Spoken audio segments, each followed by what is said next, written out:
Hi, everyone. Welcome to the School of Reinvention podcast. I am your host, Roger Osorio. I'm a coach and the author of the book, The Journey to Reinvention, How to Build a Life Aligned with Your Values, Passions, and Purpose. I'm here with Cara Houser, who is a best-selling author, career strategist, and empowerment coach. She helps high-impact leaders step into their power and go from burned out to lit up. Clients hone their ability to see and articulate their value and tap into their power, possibility, and purpose to pursue what matters most to them in their lives and careers. In her first career, Cara spent 20 years learning how to survive and ultimately thrive in the pressure cooker field of real estate development. It's an always-on business in which it is a peculiar badge of honor to be so busy as to have few, if any, other priorities in your life. That sounds like a recipe for burnout. Trying to be everything to everyone except herself.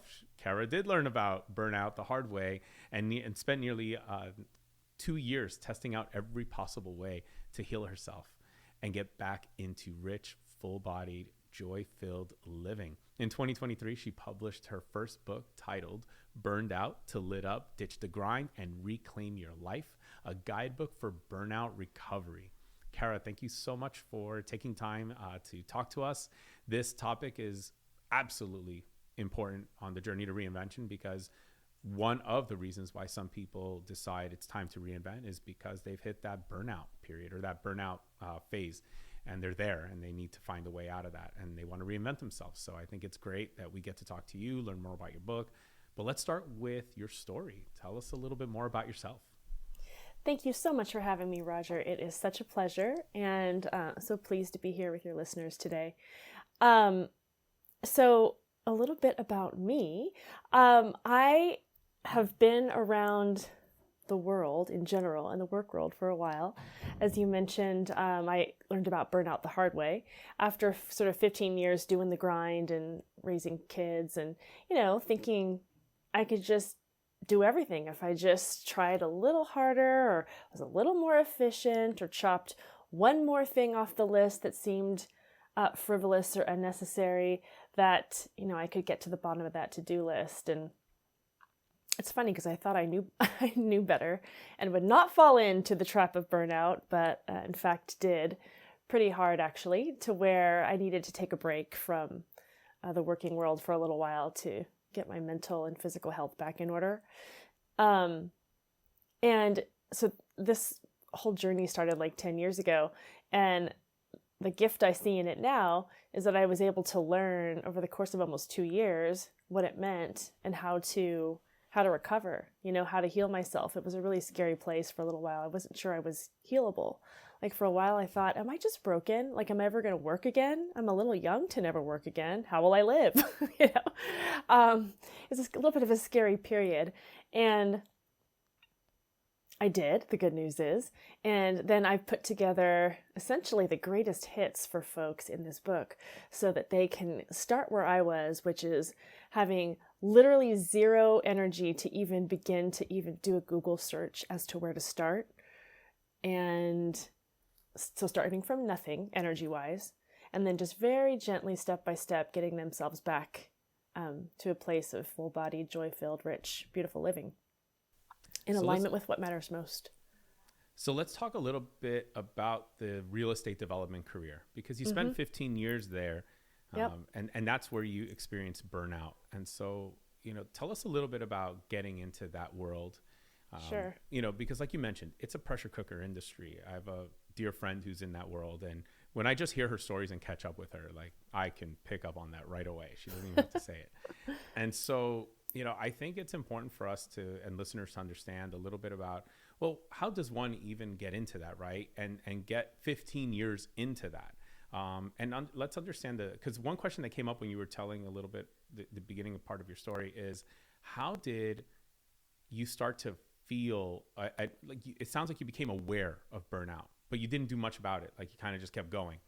So right. I want to understand that part, because I think listeners who might be in that spot, maybe they're doing what you did and maybe they could do something about it sooner rather than later. So that's kind of where I'm going with all this. So tell us a little bit about how that evolved, and, tell us a little bit about the career as well.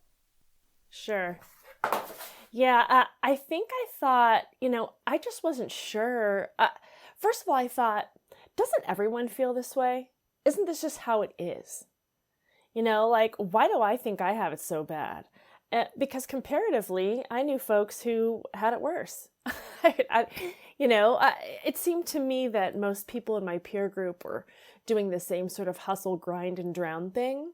And so I think that was part of it. It's an interesting world. I was specifically doing housing development in the Bay Area and San Francisco Bay Area.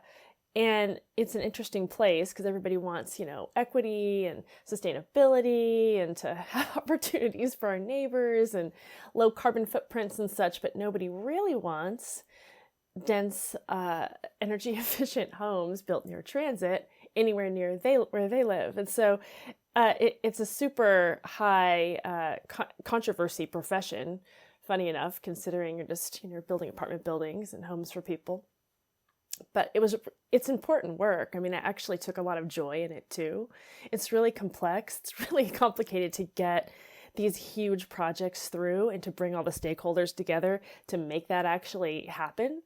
Yeah, I don't think people really appreciate like what it takes to bring like especially a bigger property to life. Like a house is one thing, and even that has its steps. But tell us a little bit more about that, because I know my friend has talked about this, and I'm just blown away by all the permissions and permits and approvals, and oh my gosh, there's so many layers, right? To just bring an idea to life. Absolutely.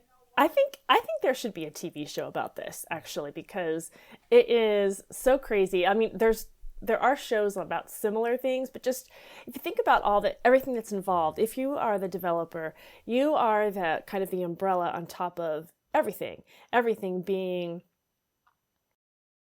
finding the investors and the lenders, getting all the approvals from the city, doing the public relations with the community, eventually hiring and bringing on your entire consulting team of usually about 30 different consultants. So you've got architects, engineers, all kinds of designers, different kinds of consultants around environmental things, soil. You have people who you eventually need to bring, of course, on your contractors. And then if you're going to keep it, the operations team, and if you're going to sell it, you need to deal with that piece of it. And so what the developer needs to do is to be able to, you're not going to be everything. You're not going to be a structural engineer.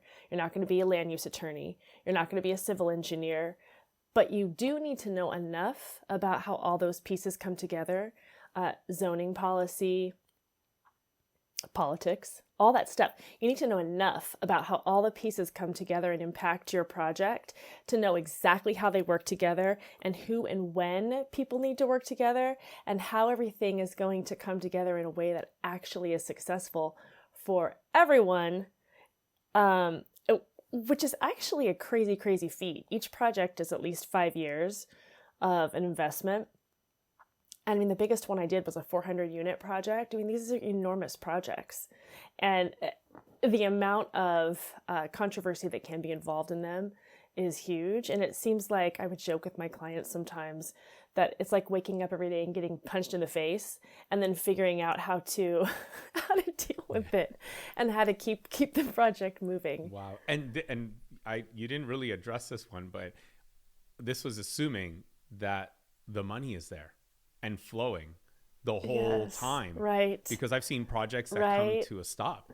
Sometimes you're like, what happened to that development? And that is a heavy assumption. Right? Yeah. I've seen projects that just sit there. And I'm like, why is it sitting there? And then somebody told me, oh, it's because they probably ran out of money and they can't buy the materials or whatever. So they stopped where they are. And I was like, wow, that's crazy. Well, macro events happen, right? We have pandemics. We have interest rate changes. We just have market changes. We have all kinds of things that happen that impact the project that are kind of outside of its control.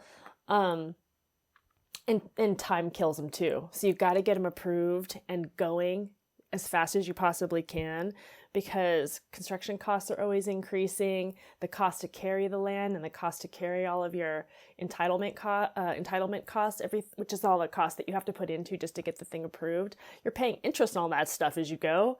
And so you got to get this thing done off to market in a certain period of time. Otherwise, any margin you had just gets chewed up and the whole project's dead. Well, no pressure, right? That sounds easy enough, not complicated at all. No pressure. Yeah. So now you're in this world. So now we appreciate the world. And that's why I wanted you to explain it a little bit, because I think that most people don't know this like side of it. And this will help us understand a little bit more, perhaps, how you arrive at burnout. And I appreciate that you mentioned that even with all this complexity and as crazy as what you described was, you mentioned you did enjoy it. Like, you found joy in what you were doing, even as you were kind of, walking into burnout. You were still like, but I like this too, so there's this like, it sounds like there's this internal conflict. There was. So there's a lot of pride in bringing together a really successful, a beautifully designed project that's mixed use and mixed income. It's a LEED Platinum project I did at one point. It has all of these really cool attributes that are great for communities. And also just working with so many super talented people, there's really a lot of joy in that too. So it's like, I don't think anything's black and white, right? Here you are, you're just kind of slogging through. And I talk about this in my book a little bit. It's like the frog in the pot of slowly boiling water. You're just bit by bit, you're kind of just slowly acclimating to the point where, you're like, this is fine. Seems fine. And then you're dead. Yeah. It's just not fine anymore because you've just been getting used to it bit by bit. And then your natural stress set point is so high, but you're so freaking out of touch with yourself that you really don't even see it anymore. Even though the signs are kind of, as I look back, the signs were there. Like, I was doing all sorts of nutty stuff. Like, at one point I was yelling my head off at somebody who I worked with, like, totally inappropriate, totally vastly inappropriate behavior at work. But it actually was one of my moments where I was like, okay, girl, you gotta figure some things out. This isn't working for anybody, So tell us a little bit more now about that moment where you're really starting to realize there is a problem here and something needs to be done. Take us through that. So for most people, me included, the thing that actually kicks us into making changes out of this really unsustainable sort of habit that we've set for ourselves is usually some form of an emergency, or just either health emergency or other sort of thing. It's something that's jarring enough that it snaps us to attention. And that's what it was for me. So this was back when my kids were younger, about 5 and 7. And we were up and visiting some friends in some snowy area, and it was kind of remote. And then they had invited some other family over for dinner, and I was in charge of making the dinner. So I was kind of watching the kids and making the thing. And I think my head was full of a bunch of work crap that was still going on that I was supposed to still deal with. I don't even actually remember now the level of, scrambled eggs that was going on in there. But this other family comes, I guess they brought something to share. And my son has a really severe nut allergy. And so what you do is you ask people what's in food, and you tell them. And I just didn't think about them. We didn't really know them. The other family we knew really well. And, in the frenzy of the evening, had failed to have this conversation with them. And the kids, ate their dinner really quick, which I had made fine. And then they ran off with what these people had brought, kind of like before anybody had a chance to even notice. And they had brought this big plate of nut-filled brownies. And the kids grabbed it and ran off, downstairs to eat it. And my son was actually really good at being he, even at 5 years old, he was very good at asking what's in things at like school birthday parties, but he'd never heard of a nut-filled brownie. I think he thought it was white chocolate chips, or I don't know.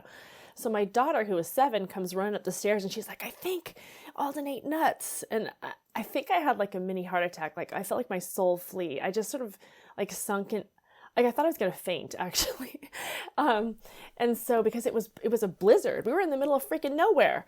And so we had his EpiPen, but like, you still have to get your kid to the hospital. Yeah. It's not like it just goes away. These things can happen. It can go for like 24 hours. And so anyway, we grabbed him, we did the EpiPen, gave him his Benadryl, called 911, and we're like waiting for the ambulance to come, and it's just taking forever because it's a blizzard. And, they finally come, we get to the hospital, everything's fine, thank goodness, But I woke up the next morning and was just like a crazy mess, like crazy, ugly cry, sobbing on my friend's couch. Like, so bad that the kids are just running away like, something's wrong with this woman. And I just told him, I was like, I can't handle this. I'm trying to do all the things, even for extended family, everybody had needs and gripes and wants. And here I am trying to do them all. And I couldn't do it. And I just said, I don't know how to get out of this. And by the way, I feel like a wuss. Isn't this everyone's life? And my friend was like, you know what I think? I think you could use a sabbatical. And I was like, sabbatical? I'm not a professor. But she was right. And I put some thought into it, and, we're a dual earning household. So my husband and I had to do some planning. I didn't just quit the next day, but that was the beginning of our plan to kind of get me this break that I really, really needed. And so we started putting the plans in place, financial planning and otherwise, so that I could take what I knew needed to be an extended break. And by the time I got to it, I was running on fumes. I mean, really, like. How long did that take? But I went to afford it. Planning. It took about a year, a little over a year. And we needed to get ourselves ready, basically in all the ways, saving all the money. I moved to a 4-day work week for a little while to just provide some relief, which was helpful. And it's funny because if you're used to being kind of a above and beyonder, then when you get to that 4-day, I was like working on my day off during my 4-day work week, like surreptitiously. Like, what is wrong with people? Me, in this case. It took me a few weeks to be like, okay, stop. Like, what are you doing? Just to get into the practice of, I have a day for myself. Isn't this novel? And being able to put it to good use and to learn what that meant. So, and I think it's important that you're sharing this, that it took you about a year, because, I think this is one of the things that a lot of people are concerned about when they're thinking about that break or leaving a career in order to reinvent themselves. And of course, there's a lot of uncertainty with that. So then you're worried about finances and all of that. And I think it seems a lot of times when we hear certain stories or read certain articles, like, all these cool people just took this leap of faith, like, just from nowhere. Like, one day they had this idea and then they leaped the next day. But no, like, that's maybe one or two or, just a handful of stories, because some set of circumstances allowed that to happen. But the majority of people, no, it takes time to plan that, and it could take a year. Like, and that's something to think about, which means, I think, for people listening, it's that if you're really thinking about this, start planning now, because it may still be a year before you can execute this plan. But you shared a few things, you figured things out financially with your husband. You even started going from a 5-day to a 4-day work week.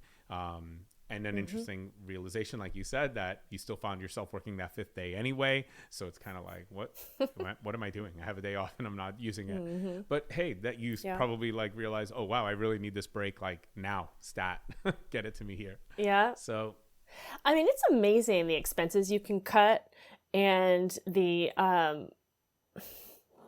it's all the things that you can do if you really need to. It's actually amazing the things you can do. I mean, I was dealing with all of the sort of aftershocks of the emergency I mentioned too. I felt a lot of shame about that. Like, what the hell kind of a parent allows for this, right? And it's just really, I had a lot of things I needed to deal with mentally, emotionally, and otherwise. And it just took it just took time. But I'm glad that you highlight that, because there's a lot of ways to go about things. There's a lot of incremental ways that we can go about taking care of ourselves. And in fact, that's what my book really is about. It's not for people who are going to go and leave the country for a couple of years, although that'd be amazing. If you could do that, you could take it with you and it would do you all the good. But it's also really for people who are where they are and who need to have a system and a plan and a guidebook for how to reclaim their lives right now, where they live, in the life they're in, which is most of us. And with 89% of workers reporting feeling burned out in 2023, That's a whole lot of people needing a whole lot of Yeah. stuff without being able to leave the country to go, find it. And by the way, all of our habits and mindsets follow us where we go anyway. So Yeah, and what you're alluding to there, I think, is that there's no one size fits all solution to this, and so it's really important that you take your circumstances, your variables, your situation, and to your point, see what you can cut. To your point, you were surprised at what you can cut when you really resolve to cut things out, and then of course figure out what makes sense for you. Maybe it's going from 5 days to 4-day work week. Maybe it's finding a part-time situation before you can make like a full break, from work or from whatever you need. So yeah, I love this story because again, the key lesson here is that there's no one size fits all solution. It's all about getting creative and finding ways to resolve this. And it depends on your variables and your constants and, your situation. So, play with that, figure that out, and stay open-minded, I think is what I take from that story. So let's talk a little bit about what is burnout, right? Because these are terms like burnout, hustle culture. We're going to get to all of these, but that are thrown around often very loosely. And there's no I think if I asked 10 different people on the street what burnout is, I'd get 10 different definitions. They wouldn't be so far off. I think there's a general idea we all have, but I think it's always good if we're going to get into this conversation about your book now, going from burned out to lit up. Let's start by defining burnout. So how do you define burnout? I think this is obviously relevant to this conversation, but really the perfect question. It's like talking about words like stress. People are like, oh, well, we all have it. It's all there, blah, blah, blah. But then it gets kind of swept under the rug because people feel like, well, it's just so common and so it's probably just fine. I mean, it's really not fine. There's really not a whole lot fine about it. And people will say things like, oh, well, it's just being overwhelmed. It's just that. It is all those things. But the way I define it is that's not a sign of doing things wrong, that it's a sign of hustling and grinding so freaking hard to do it all, quote, right, and still feeling like a failure. So here you are trying to meet all of society's expectations, the workplace, the domestic realm, your family, whoever, your own expectations. You're hustling to do all these and you still feel like crap because it was really never attainable. And I like to tell my clients, hey, you haven't failed. It's impossible to fail at something that was never literally possible anyway. This whole the only thing that's ridiculous is this set of expectations that we somehow sign on to with this beautiful American work hustle culture that we all live in. And so we can drop the shame around it and we can build some systems in place to help heal ourselves and get ourselves out of it. So I like that distinction that you make. It's about hustling so hard to do things right, and still feeling like a failure. I think we're going to use that because I think as we go forward into your solution, of course, so how to get lit up, then we'll be able to talk more about, how that relates to this initial problem. So let's talk about hustle culture. Because that was something else that you and I talked about in our prep call. And I thought you had an interesting thing to say about this, kind of how you see hustle culture. Tell us a little bit about that, how you define it, how you explain it. Well, most of us spend years and years just very slowly, incrementally, bit by bit, making decisions that are really our betrayals to ourselves. Until we get to a point where we don't even hear or see our own needs, desires, or requirements as humans. We don't even see them anymore. It's like they're not even there. And it's all so that we can keep going harder, faster, more 24/7. Like 10 years or so ago, we all got these awesome smartphones, which are awesome, except in the work realm, I remember just this huge change that happened where you used to be able to get away.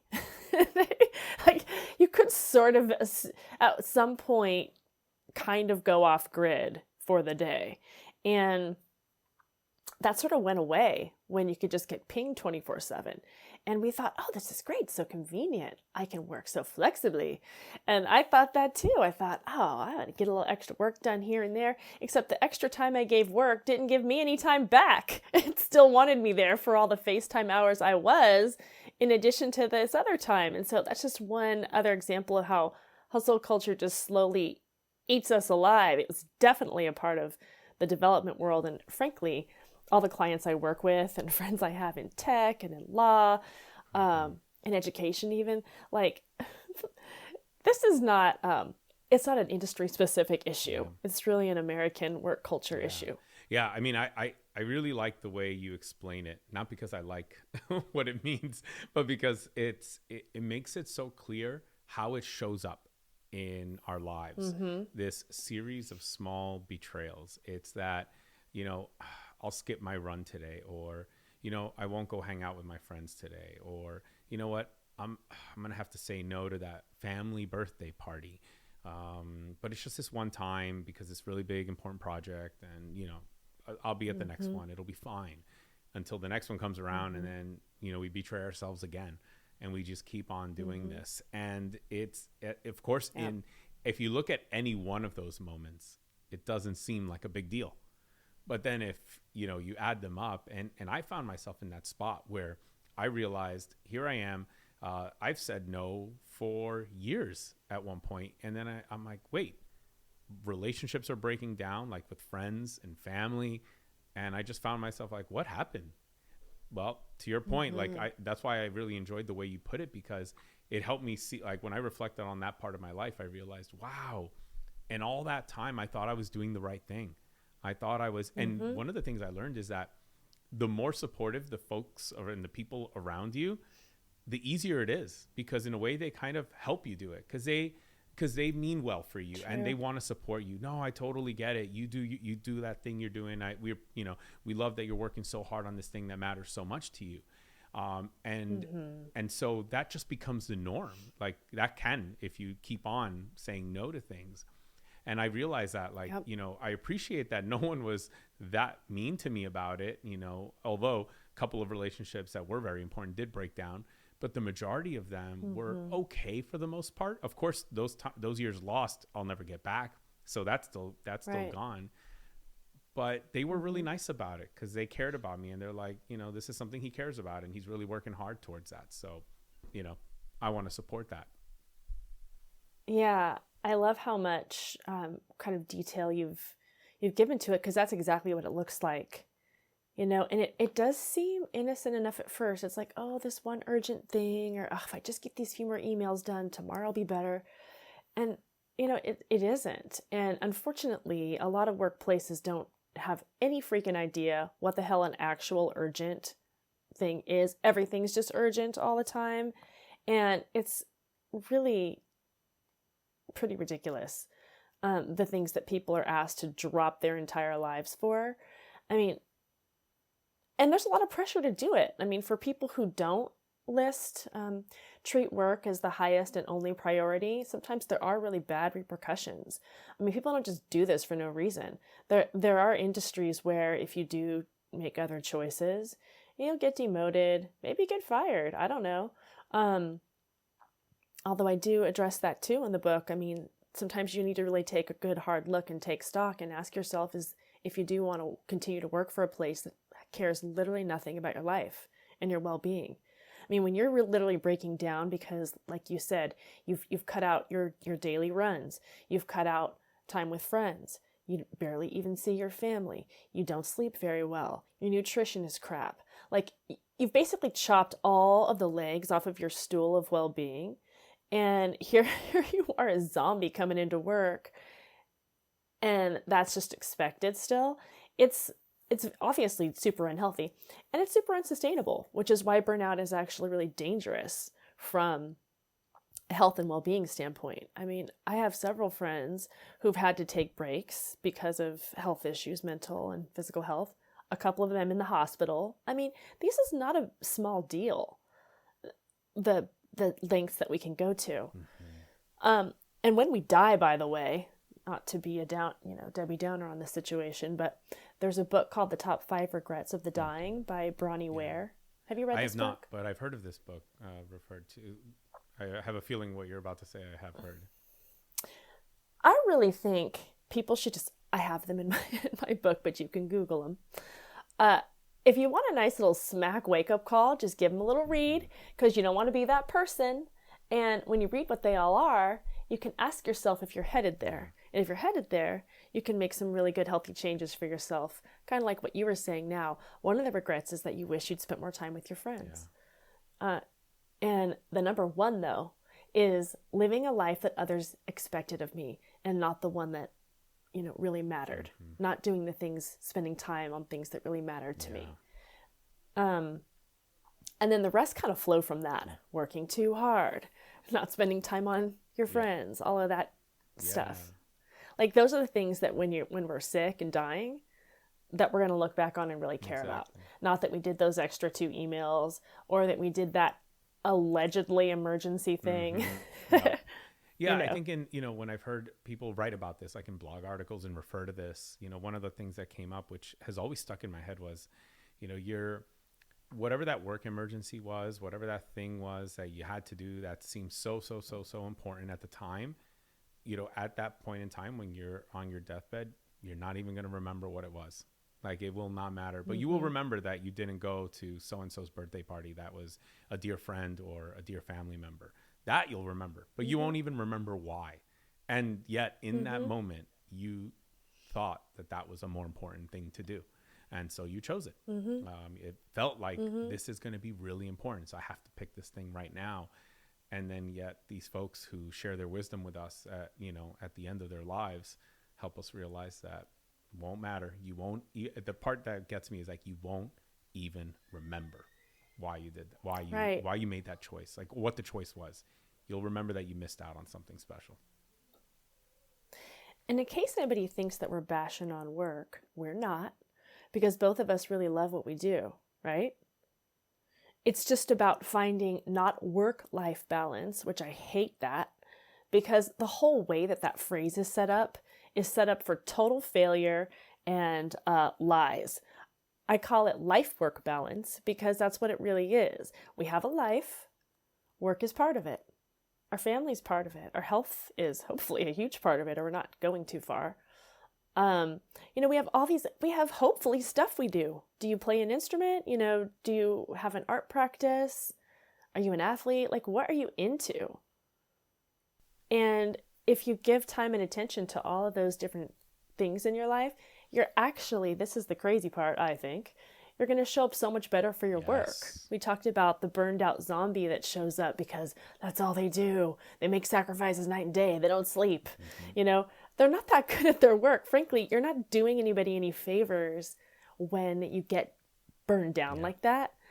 I mean, think about how creative, how energetic, how connected, how empathetic, how all these wonderful characteristics are you when you're not a whole person. You're not a well person. The people that I know that kick so much ass in their work are the ones that are really whole people through and through. Yeah, this is where I think some of our ideas really overlap, because when I talk about building a life that's aligned with your values, passions, and purpose, I'm referring to all areas of your life. I'm referring not just to your career. The title of the book is not how to build a career that's aligned with your values, passion, and purpose. That's part of it. Yes, if you can. But when you have that whole life that is aligned, what I often say is that when any one of those areas, has a problem or, has a setback, it's not as devastating because the other areas of your life are strong and aligned, and they're there for you to lift you while you're navigating a storm in one of those areas of your life. So I often think back to in my first marriage ended in a divorce. When I was going through that, that's one of those moments that could be terribly devastating, like really just knock you completely down. And it was still tough. But the difference was that I had all these other areas of my life that were so incredibly aligned. So because of that, I felt like, all right, I can move through this. I can navigate this moment. And yes, it was still difficult, but it never hit that devastating level that just completely wrecks you and just leaves you, thrown like somewhere in a gutter. I love Didn't that. get to that point because I had other areas. I was tutoring math students, which, was something that was so fulfilling for me. I was working on a graduate degree that mattered so much to me. I had my other relationships, my friendships, that kind of thing. So yeah, there were other areas. And so when you talk about this, you're absolutely right. It's not because you may not be able to do anything about your job right now. Maybe you need it right now. Maybe it's not perfect, but you like it enough. It's like you said, but if those other areas of your life are not there in place, then yeah, you stand no chance of showing up as your best self, even in the face of these difficult moments. I sometimes tell people, even if your job is bad, right? It doesn't mean that you have to quit. You could also find a side hustle or even something inside of your company, like a special project that you get involved in that you can draw so much fulfillment from that it powers you through the difficult part of your day job, like the main job that you have. Right. And I did that at IBM. I had a very difficult time in my day job, but I had this thing I was doing on the side, executive coaching. And it was with a whole different community, with a whole different group of people inside the company.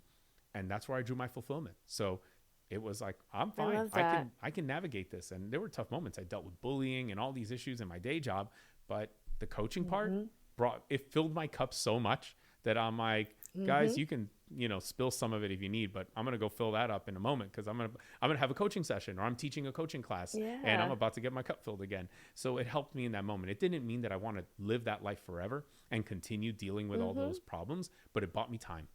It bought me time to not have to have a knee-jerk reaction and just quit or break down or, once again, be fully devastated. But you learned so much. You know what I just thought, and I love this story. If your day job part wasn't so crappy, you probably wouldn't have gone so, headlong deep into the coaching work, which means you might not have found how much you love it, which has turned out to be your calling. And so, well, for now anyway. And, sometimes when things are really shitty, it's because it's a little like the data point. It's like, you know what? Do a little possibility looking. This doesn't mean close down, batten down the hatches here. This means keep your little eyeballs open and look around. And you found there's probably were a lot of different directions you could have gone. You're a super creative person. And, but you found something that was so fulfilling and ended up diving into it. And that's so cool. Yeah. And, I never thought about it the way that, you just put it. And I have to wonder now, like, if not for that, and then me turning into, looking for this opportunity in coaching. Yeah, I don't know. Because you're absolutely right. Those years at IBM where I taught coaching and then I coached internal clients all around the world, that's what brought me to the point where I'm like, I could coach anybody. I mean, I've coached students, educators. Now I've got, professionals like in companies, like tech companies. Wow. Like, and I fell in love with this field and it just became one of my best strengths. But yeah, I never thought about it. If it wasn't for that experience, I would not have gone so deep into this because it was my way of filling my cup. And so every time I needed a refill, I just go get more involved in coaching. Yeah, I have an example of something that, like, when I was I was on my break and still trying to figure out what to do. We had our kids in this charter school at the time, which my sister was leading, and she's an amazing school leader, but she left. Everything changed real quick to some really bad ways. And it was the middle of the school year, and we were like, oh crap, we can't continue to go here. But changing your kids to a different public school or whatever mid-year, it's really... it was sort of an untenable situation.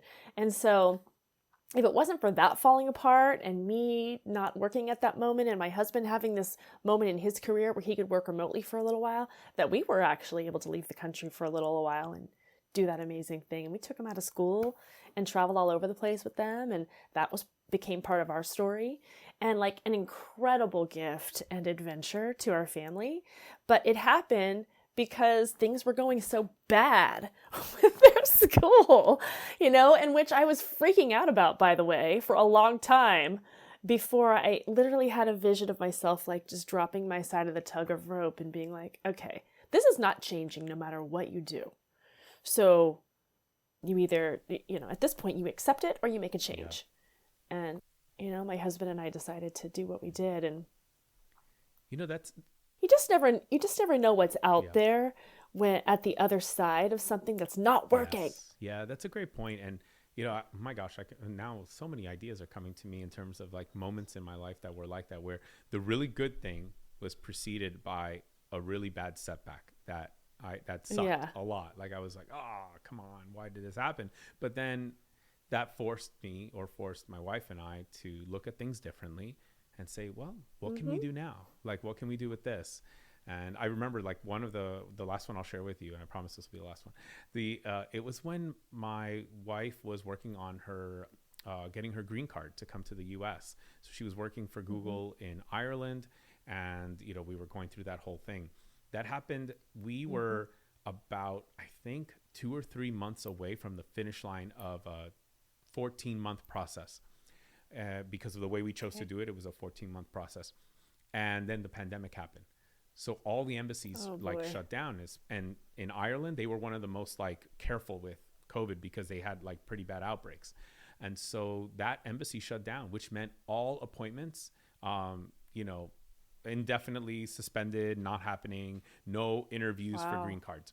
We were at that stage. Like that was the step we left off on. And it was like, did this just happen?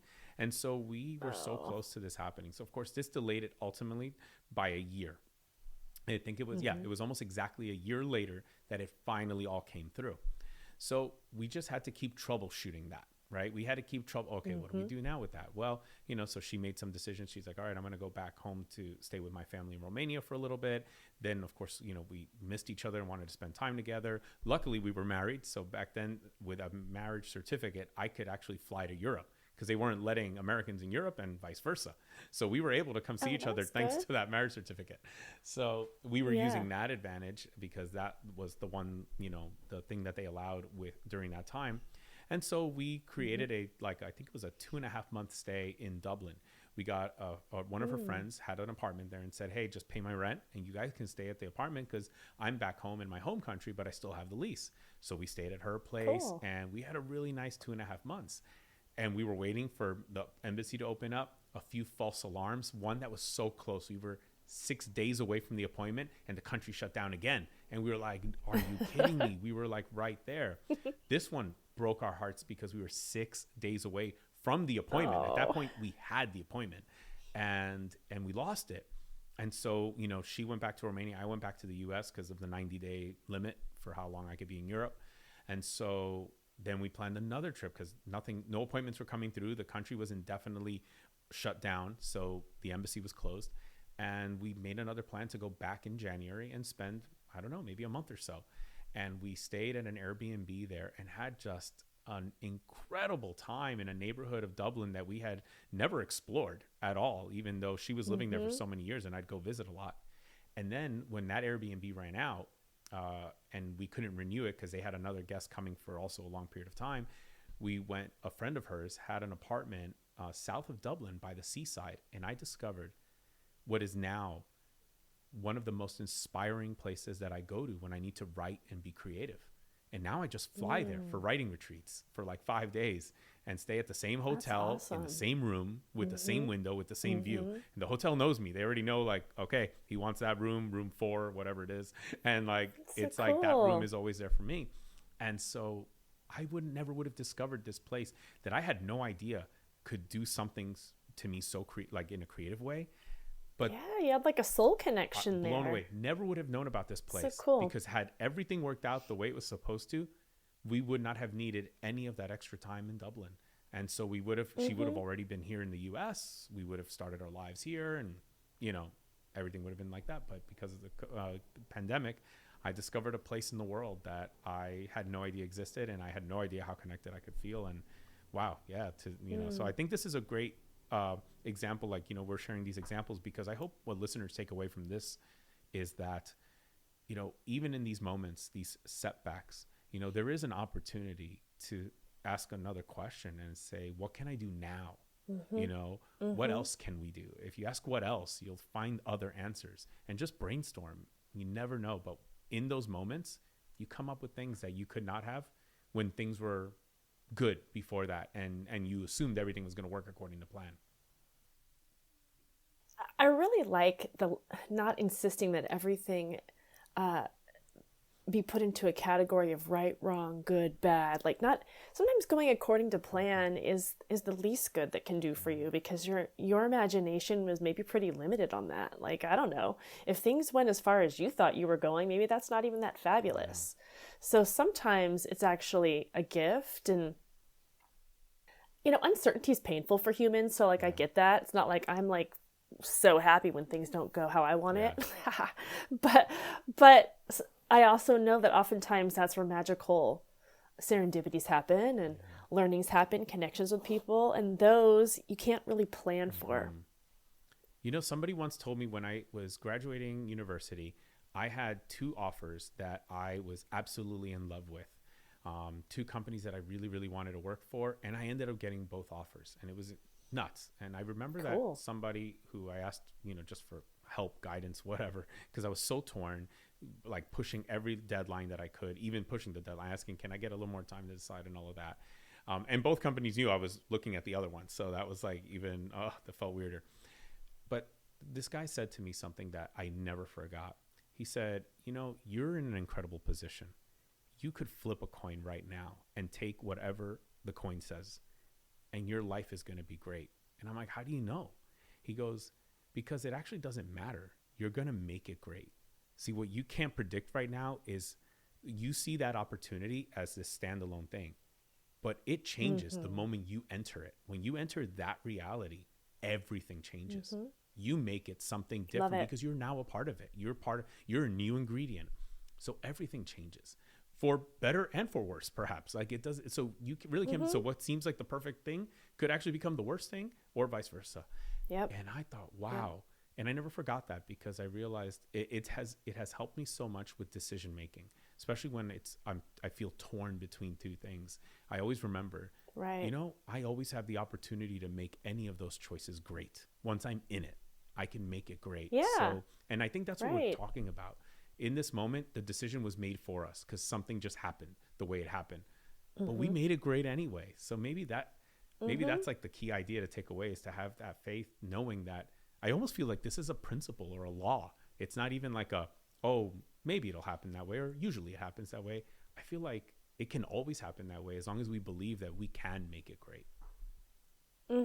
And, we're creative, flexible people. We can get in there and be like, okay, these 2 elements of this, cool. Those, not so cool, and then adjust, right? We're always adjusting. Life is just a very iterative process. You get in somewhere and you just, I don't know, you just kind of keep figuring out as you go. Yeah.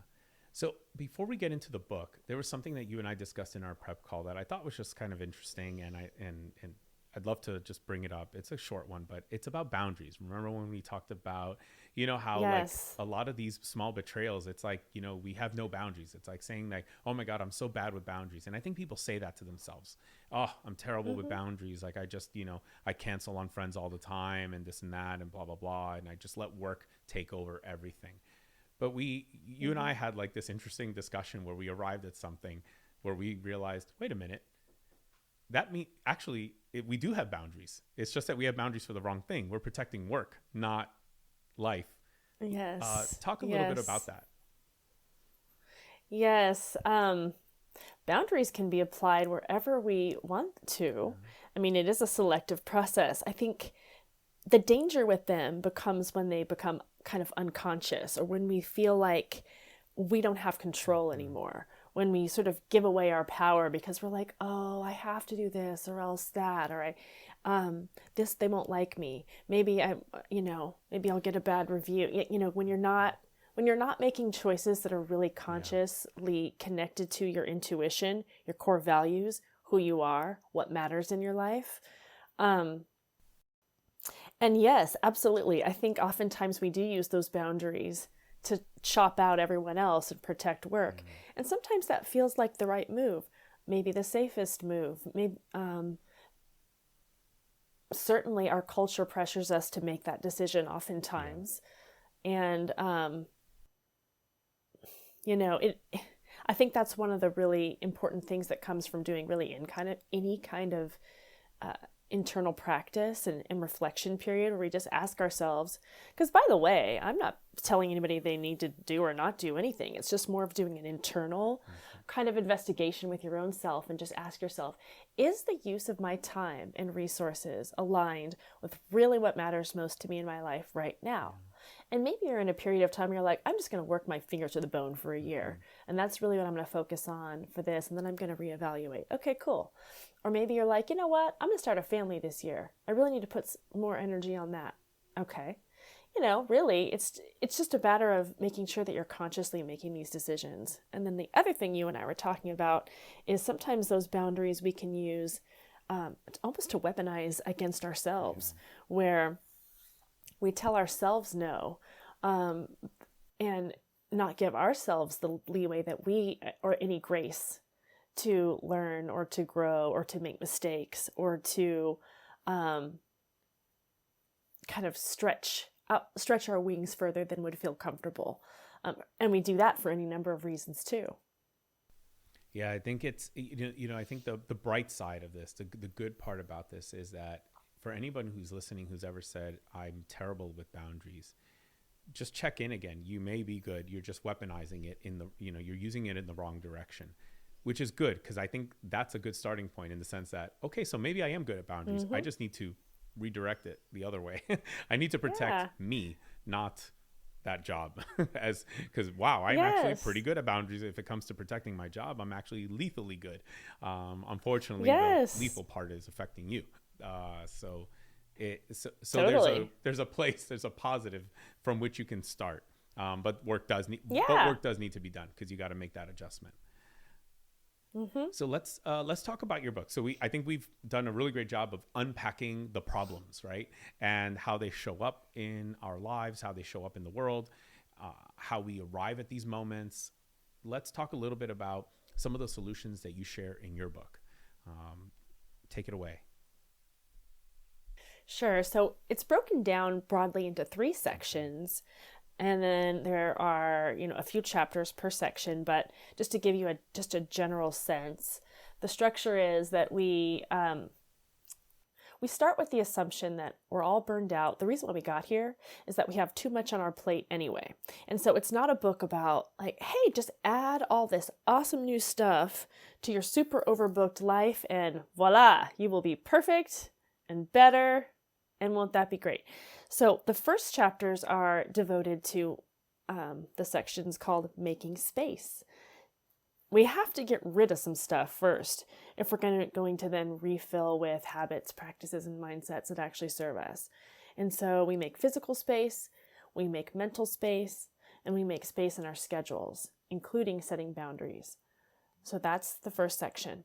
And then once we've gone through that, and the way the book is set up, the cadence is suggested about 1 chapter per week. So it's a very chill and easy thing. You just go through a chapter. There's reflection activities at the end of each so that you can apply what you've read about to your life so it's relevant to you. And then you practice a skill and then just move on to the next. I mean, people can do it how they want. Some people just read the whole thing because they liked the storytelling and found it sort of like, entertaining, and then kind of went back and actually went through it week by week. The second section is called Rebuilding, and this is where we learn mindsets, habits, and practices to actually make our life be a much closer reflection to what we actually want it to be in alignment with our values, like we were talking about. So we learn about growth mindset. We learn about something I call should versus choose. And then we talk about building a sabbatical style mindset and way of being, which is really just about learning how we can have this mindset anywhere and at any time. And it's about deciding and learning and applying it. There is, the rubber meets the road in our lives when it comes to our schedule and our habits. You're a super avid reader. I'm sure you've read all the habit books. So have I. And I reference them. I mean, ultimately, our lives are kind of just a big pile of habits and actions put together over a course of years, right? And so we don't want those to happen by accident. We want to be really intentional about what goes into our lives, because that's ultimately how we spend our days. And we don't want it to be an autopilot full of a bunch of crap put there by society, social media, and everyone else. So we do practice on that. And so we spend a few weeks kind of putting things into our lives that actually serve us and get us where we want to be. And then the last section of the book is called sustaining.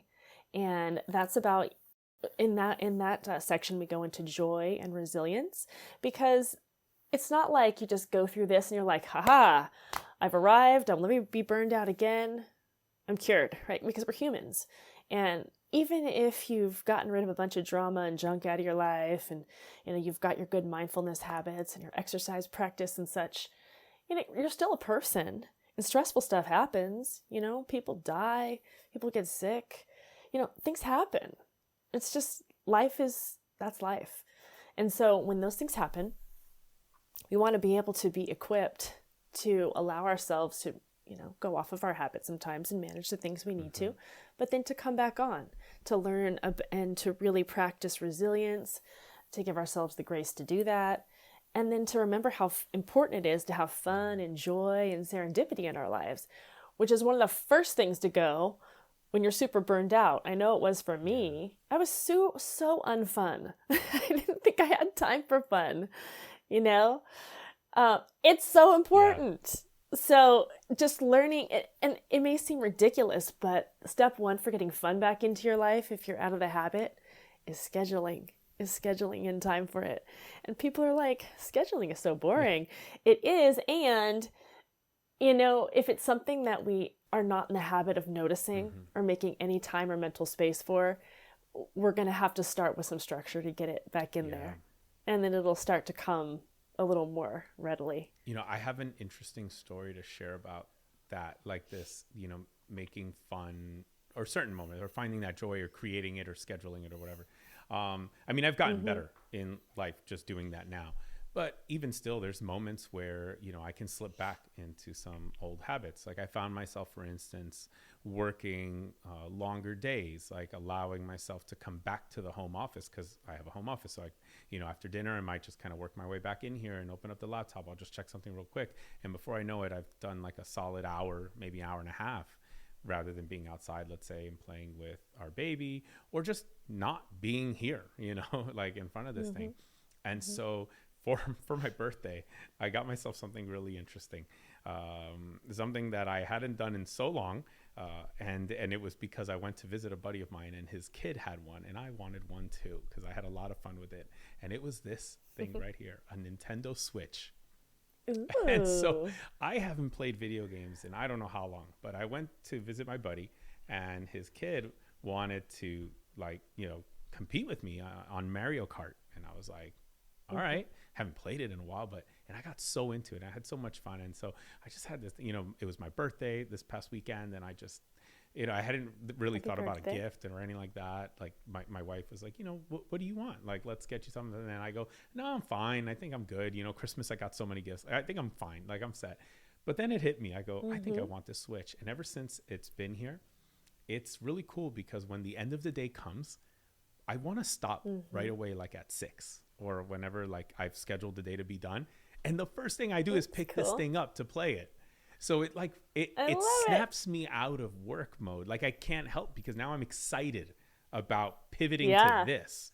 And then once I pivot to that, then my thing is, and I don't even play for long, maybe 10 minutes, which is so not like, I'm not an exciting gamer or anything like that, clearly, but 10 minutes, it was like such a nice, like, oh, that was fun. And then I get up and I find myself, like, I get up and I leave the office, and I go, whoa. And it just breaks the work pattern. So I love that. I didn't expect this. I didn't get it for this reason, but leaving it on my desk, it started happening just this week. So this is like totally brand new. It's Thursday. And as soon as you and I are done, I have 2 more calls. As soon as that last call is done, like, I can't wait. I've been thinking about, like, oh, I'm going to turn it on and I'm going to play Mario Kart. I'm going to do a cup, and it's like 3 or 4 races, and it's just about 10 minutes worth of playing. But those 10 minutes snap me out of the work mode, and it's easy to not go. And then if I even think about coming back in here, I just grab this again, because it's still on my desk. I leave it on my desk. So I see it first. I go, now I want to play a game. I'm going to play 10 more minutes. And then I just play 10. That is such a powerful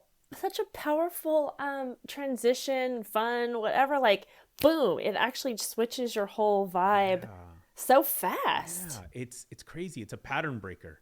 And I just didn't expect it to play that role. So for now, it's going to stay on my desk, because by it being on my desk, it's like it's a barrier to, like, it's an obstacle I have to cross. I have to move it.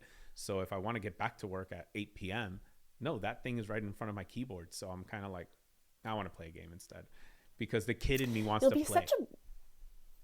You know what, though? People need to play. Old people too. It's just part of being a human. It's how we connect to ourselves, to other people. It's like an actual human need that we sort of write off as being frivolous or unnecessary.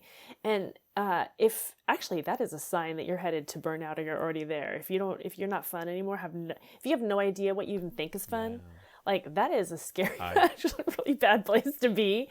Also, you're going to be a super popular dad, because you know how to play at least a game. One, and maybe even more. Yeah. I have one I play with my daughter. I mean, I'm horrible. Oh, so bad. I'm just the worst. But it's fun. What do you play? It's Lego Star Wars. Yep. It is a great game. It is a hoot. Yeah. And she's older, by the way. Like, she's in high school. Oh, wow. Nice. This was something we just did for, like, I don't know, for fun, like in the last couple of years, just whatever. It's just something we do sometimes just to hang out. And luckily you don't have to be good at it. If we need to get some level to level or something, she can sort of do that, and I just kind of hang out in her vicinity. And don't get killed. Yeah. But it's just a cool way to, there's just so many ways to enjoy things and connect with people, and it's one of many. See, I think that's interesting then, because it sounds like, playing that Lego Star Wars game is something that is kind of like my Switch.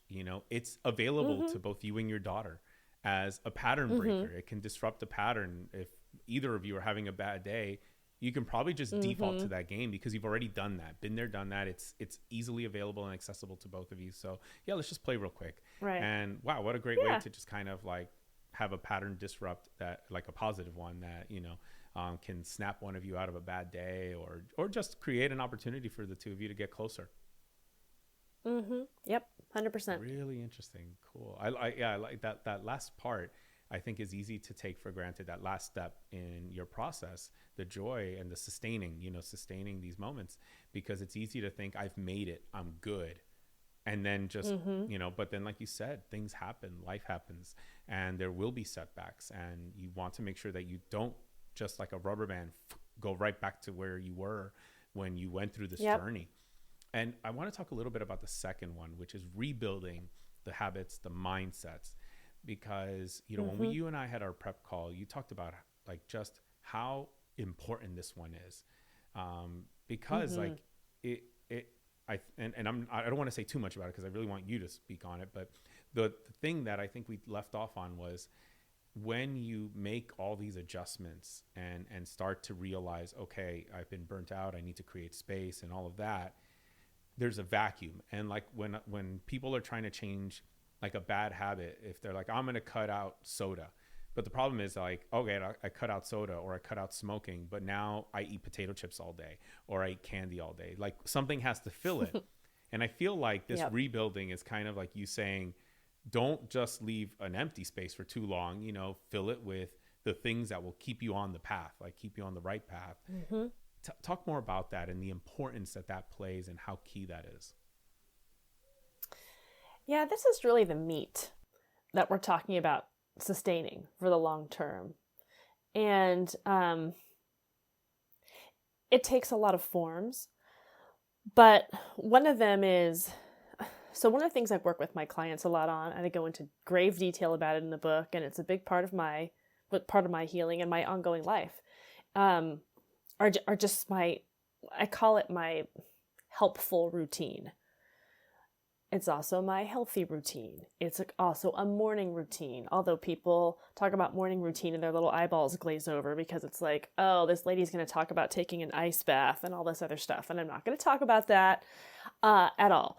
It's about, for me, it's really just about starting your day off on the best possible foot for yourself, setting yourself up for success.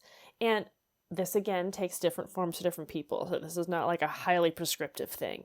It's just a matter of choosing what you do versus just letting the world choose for you. So a typical way to start the day for a lot of people, and I've been there too, so like, no shade, but when I've been there, it's not when I've been in good places. So a typical way one might start the day when they're feeling badly is you wake up, you lay there with like your stomach churning for a while, worrying about all this different crap, the broken dishwasher, your parents, your sick kid, finances, war, environmental degradation, whatever. And then after that, you get your phone out, you start checking your work email and see all the terrible things that are awaiting you that day. Maybe you look on social media, read some news that may or may not be super legit, compare yourself to other people, whatever, do all of that. Then you read some news, doom scrolling, whatever. You start worrying about the fact that we're all going to hell in a handbasket. And so now an hour's gone and you're in a really bad headspace. You're super suspicious. You're exhausted. In no way are you feeling full of light and fulfillment yourself. And there's no way you're showing that off to anyone else in this planet. You're not really going to be given a vibe of love to others that you come across in this life. You're probably not going to have the energy now to do a lot of other healthy decisions, like decent breakfast, take a walk, whatever. So that's one way. Now, a better way to start the day, and I give a suggested kind of list of stuff to do that people will fit in as they like, but it's wake up, breathe really deeply a few times, settle your body into the day, think about a few things you appreciate about your life that are going well, and then if you're me, you have coffee, a huge glass of water, chit-chat with my husband for a little while, and then I'll get my kids' lunch and breakfast ready, and then I do a morning run most of the time. I've had trail near us, so I'm able to do trail running, thank goodness. And then I'll do either 10 minutes of mindfulness or journaling, one of those. And that's sort of a basic thing. And if you do something like that before you get into your social media, because then I'll go on LinkedIn or whatever, do stuff on there for a little while. I don't consume a lot of mass media. I do not think that that's good for most people's mental health, certainly not for mine.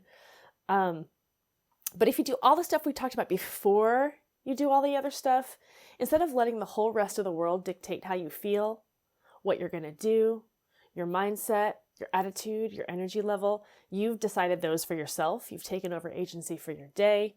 Now you're able to walk into the day just fully deciding how you're going to be and show up. You actually have energy to tackle the things you need to, and to actually show up for the causes and the people that matter to you. You can go volunteer somewhere because you have the energy to do it. You can call that friend and see how they're doing because you have the energy to do it. There's just a lot to be said for setting yourself up in that way. So as far as the strategy for doing it, like you mentioned, there's a book called The Power of Habit, and he talks about habit swapping. And so we have something that makes us want to do a habit, the cue, and then we have the routine, and then we have the reward. So basically, in a habit swap, you just kind of swap out the routine, which is the middle thing. So let's say we wake up in the morning, instead of just picking up that phone to look at the email, we just swap that out and maybe pick up our journal and just spend 10 minutes doing that. Instead of reading the news for 30 minutes, we go for a 30-minute walk. So if you can take one thing that you know is doing really horrible things for your health in all the ways, and you swap it out with something that even if you don't believe it for yourself yet, you've at least read that there's actual research to back it up. And a lot of people that you trust and probably believe are telling you that it's worthwhile to try. And try that, and try it for at least 30 days, right? Because when we're building new habits, you don't just try it once and poof, it's there. It's going to take around a month for your body and your mind to stop fighting you all the time, to want to get back to the old ways when it used to be so easy, you know, for your body and mind to be like, okay, fine, this is how we do things now. And then a few months later, it's like, oh, that's not only how we do things, that's who we are. And then you just become a person who gets up and walks in the morning. You become a person who has a 10-minute mindfulness or prayer practice or whatever, you know? Yeah. And I think that, you know, even as you hit those 30 days, I think with what you're sharing specifically, you can't help but fall in love with it. Like, it feels good. Like, I mean, you realize, wait a minute, this feels really good. And I think, you know, I get it. Some habits are a little harder and they do require more time. But this one that you're sharing in particular, I think what people will realize, maybe even sooner than 30 days, this feels so good. Like, I want to fight to keep this one going. And it encourages you, I think, to continue through and persist and make sure. I mean, this is one that I can vouch for, you know, so I could, because I've been very careful about things that, you know, when they sneak in, and it's crazy because just the other day, I was, so I'm starting a meditation practice now as one of my morning routines. So I've added that to my morning routines, and I remember so this week is the first week. So today's Thursday, right? So now I've done it 4 days in a row. And on Tuesday, yesterday, Wednesday, I opened up my phone and saw a few emails that had come in from European clients. And then I opened up and saw something news related. And I was like, close that, don't look anymore at it, and go into my meditation. Just that glance, that worked its way into my freaking meditation. Like, it was in there. I go, are you kidding me right now? Like, that's what I'm thinking about in this this time that is for me. And so this morning, I was like, no, don't even glance at it. Go straight to the app that you need, the meditation app. Open that up. Don't even look, you know, don't pass go. Don't collect $200. Just go straight to meditation app, open it, and just start the thing and do it. One thing that helps, you know, for anyone who, you know, likes this idea you're sharing, and I do this one, is my phone is on sleep mode. It's programmed to be on sleep mode until 7 a.m., at which point I'm done with my rituals. And so what that means is that I have an opportunity not to see any of the alerts, any of the notifications. And Apple, like the iPhone, says this many notifications while in sleep. And unless you hit it and expand it, you don't have to see any of them. So I could actually open my meditation app without having to hit that thing. It just tells you, hey, 15 notifications came in while you were sleeping. If you want, hit this and you can get a sneak peek now. And I'm like, no, thanks. I don't want a sneak peek, because I saw what happened yesterday when I took that sneak peek, which I really didn't mean to do, but I did it by like accident. And then I went to do this meditation practice that now I've been enjoying. In just 3 days, I'm already falling in love with it. And I go, get the heck out of here. It worked its way into my meditation. And this morning it didn't. And I was like, yep, now we know. Like, don't even. Good for you. It's hard, you know? Our attention is it's a squirrely little beast. But we have to really be pretty disciplined, actually, what we give our attention to. Because as you said, that's where your energy starts pouring out in that direction. We got to use tech also to our advantage, because luckily there are features. I mean, there's, you know, you can shut apps down for a number of hours. You can decide which apps are like closed or off for certain hours. The sleep mode is a good one, because it hides all the notifications behind one little notification that says you got 15 notifications over while you were sleeping, and I don't have to hit that. So it gives me a chance to save myself. I like that one too. And I like the mindfulness apps. Yeah. I have one I use a lot. Which one do you use? I use Calm. Okay. Yeah. I use Mind Valley University. They have courses and things like that, but they actually have a meditations like section in it. So awesome. It's not meant to be a full blown meditation app like Calm or the other ones. But it has a bunch of them that are programmed in there. You can just pick, a theme like, oh, I want one around focus, or I want one around creativity. And I'm having a blast with it, like surfing all the different ones that they have. It's amazing what's out there. It's just so much that it just requires us to almost take like a half a day to do a little mini inventory. Yeah. Okay, I have this really awesome device. How am I going to put it to work for me? Like, what are the pieces about it that are kind of mid? What pieces are super useful? Yep. How can I make it work the best? Yep, absolutely. So, and that's the good thing. Like, it's not about saying, garbage, like throw this out. Like, there's a lot of good to it too, but we have to do just a little work up front to figure out what the good is, set the right features. And luckily these are features that that's it. They repeat on their own. Like, I don't have to set that sleep mode feature every single night. It's just automatic. It's going to stay as it triggers, I think, at 9 p.m. and it turns on at 9 p.m. and turns off at 7 a.m. Cool. I don't have to ever remember to do this. So it works out perfectly. All right. So I've got a few questions for you that I wanted to ask about just different things, but one is about success. So one question that I love exploring is how people define success, and also how people defined success once upon a time ago, and just to do that compare and contrast. So can you tell us a little bit about tell us about your current definition of success, how you would define it today, and maybe another definition you had in the past? So I define success as living a life that feels very, very authentic and real to you. So for me, it's a life where I show up and I feel like I'm 100% myself, and I'm using the best parts of me and the gifts that I have in this world and making the most of them. And hopefully being compensated well in the work world for it. And having really strong and meaningful relationships. And having my imagination go strong too, so that I'm never just, it feels good to always know that I've got some kind of exciting new stuff in the hopper. So it's a very internally driven. It's very much about like what matters most to me and how am I doing on that. And I think one way that differs from ways that I have defined it earlier in my life has been that shift from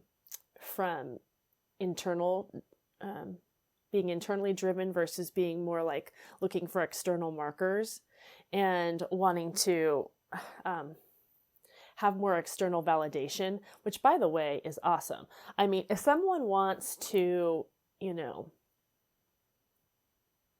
don't know, like if I was to be a best-selling book in all the different categories, that would be totally amazing, and I would not reject that. However, I know that my life doesn't depend on it. I already feel successful having positively impacted all the people I have in my life, and having written this book, for example, and having all the people who have read it reach out and say how it's impacted them so positively already feels like absolutely a success. So I think it's shifting to just, I don't know, my internal estimation. Yeah. So based on that definition that you just stated, your current definition, on a scale of 1 to 10, how successful would you rate yourself right now based on your scale? On your definition? I'd say I'm doing pretty good. We're never perfect. Maybe an 8. Okay. I mean, look, we always have spaces to grow. Is there anything in particular that you're thinking like, ooh, I want to improve this area based on my definition? Is there an area that you're thinking about where, ooh, that's where I could close the gap? Like that area, maybe in the next couple of years, I could close the gap. I'm embarking on a new, like a life transition soon. And my kiddos are, I'm going to be empty nesting here soon. I have a 16 and an almost 18-year-old. Yeah. And so each time we go through a huge life transition like that, I think even though now I've been to life transition rodeo a few times, it still feels like, I don't know, a little scary, frankly. And I'm like, okay, we can do this. I mean, we've never exactly done this one. So what's that going to mean? And I'd like to think that I'm entering this phase with a certain amount of grace and excitement, the kind that I try to help my clients to tap into and find. So I think that's one of my next challenges on the horizon. Very cool. Tell me about how you celebrate. What's one way you celebrate a victory? First of all, I think this is key. We spend so much time hand-wringing over every single terrible thing that ever happens or could happen that we tend to give short shrift to the celebrations. And so I definitely make space to do that.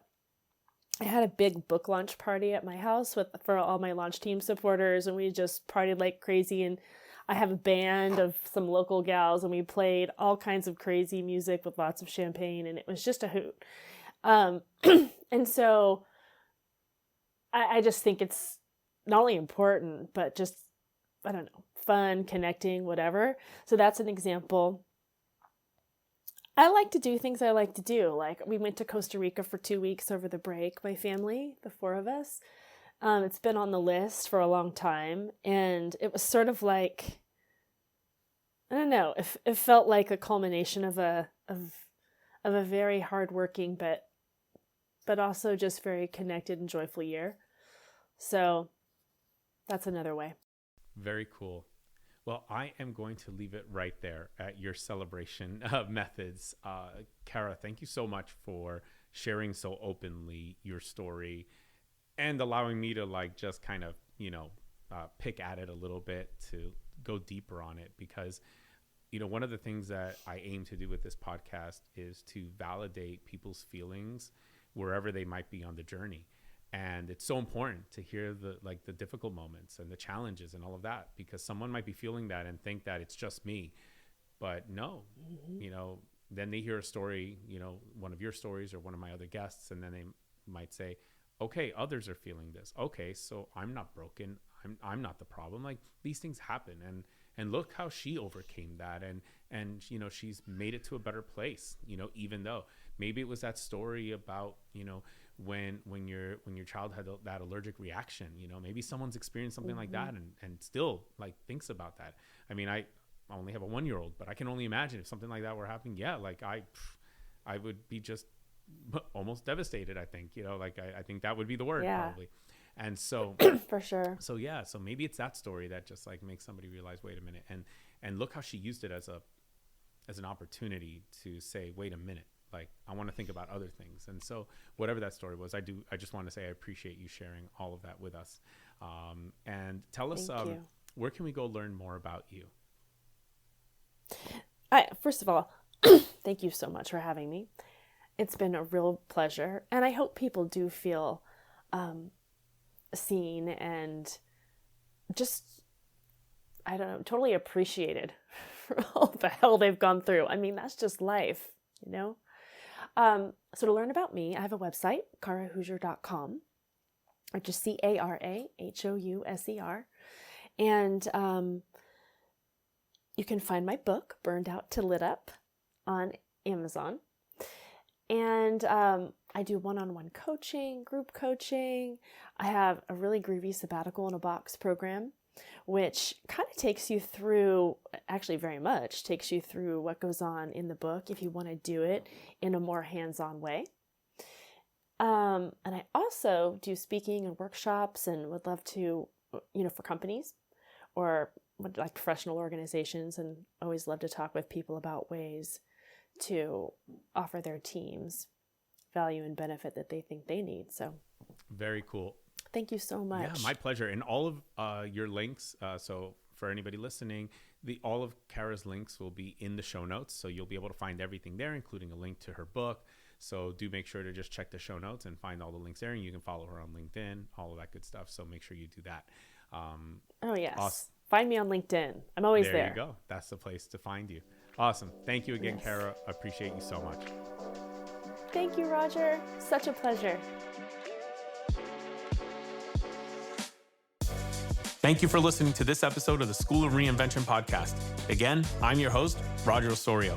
If you're ready to start your journey to reinvention and want to walk the path with others, visit www.rogerosorio.com and go to the School of Reinvention to check out for yourself how a community-based coaching platform can help you begin your next reinvention.